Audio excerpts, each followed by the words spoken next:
Okay, so just a quick catch-up video after the first day of the Prada Cup Finals. Yeah, tough day for INEOS. Was it a complete disaster? Well, the scorecards are pretty much as bad as it can get at this point. But I don't think we saw anything today we were really not expecting.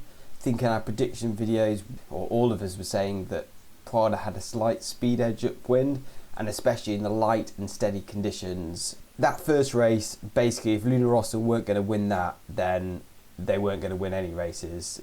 I do think, though, that INEOS were a little bit unlucky, or maybe it was a bad call on choosing the starboard entry. A double manoeuvre entry, normally, yeah, go for that if you think you can pressurise your opponent. But really, in those light winds, the ball's in Luna Rossa's park. I think INEOS should have gone for the port entry, single jibe. I mean, the fact is, Luna Rossa only just stayed up on the foils, and was it due to the entry? Possibly a little bit. You certainly wouldn't say that Jimmy won the start. It was more that INEOS lost it. Tough call for INEOS there. I'm not sure when they have to make the call of whether. I know the call was in their court as the boat that went through first. So possibly a bit of a mistake from the strategy team there. I think the race which will really cut INEOS is the second one. It piped up, it was 12-13 knots at the start, and even saw 17 knots at the last woman mark. This is definitely the territory where INEOS would want to be providing a stiffer challenge to Luna Rossa. Yes, it was still a sea breeze course, a bit of a game feature on the left upwind with a bit more breeze, but no big wind shift, so not much overtaking, but you would still hope that INEOS were a little bit closer. I think it came down to their jib call though. I mean, we saw they went with the next code of jib up, so a taller jib, and it wasn't just that it was too big of a jib, but I think there was a little bit of a, I don't know, a latency in them optimising that jib. You hear Ben complaining about it upwind, saying the leech line's fluttering. Leech line on its jibs.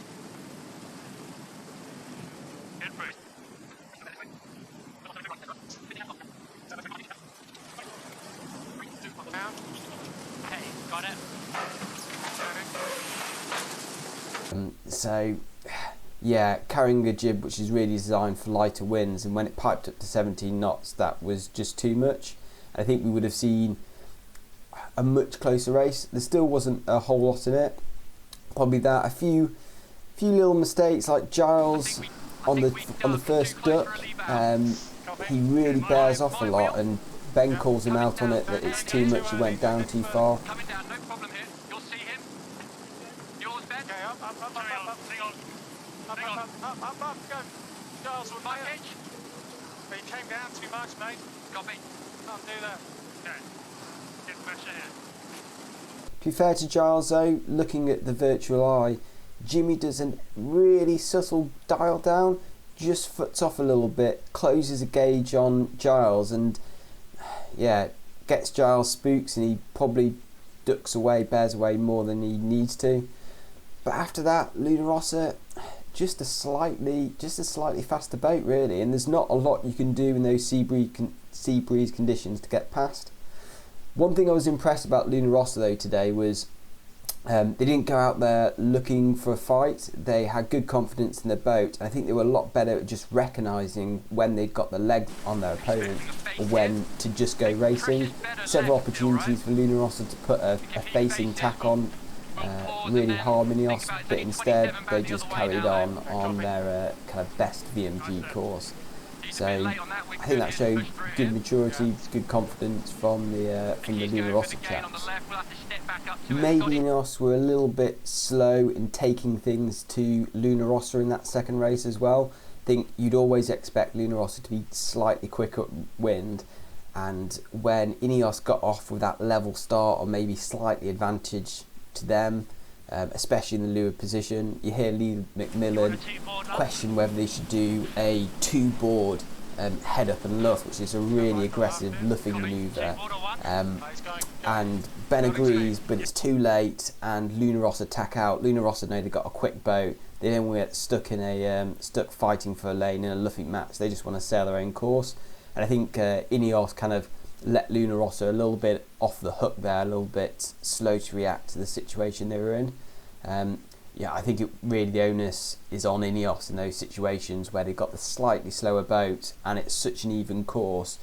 They need to then be more aggressive on the match racing front. So I think the other thing we saw from Luna Rossa were these new fairings. So they've previously, from the World Series to the round robins, kind of built shield around the cockpit, and now they've extended that back alongside the helm and the mainsail trimmer.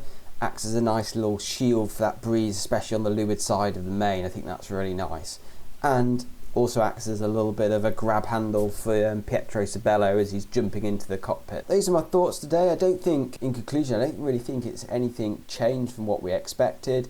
INEOS will be most disappointed about the second race, really, and that is a blow. The jib call really was a nail in the coffin. I think it'd be good for the series if we got a bit of Core C racing, a good mixture of the two, so we get to see both boats kind of in their favourite environment.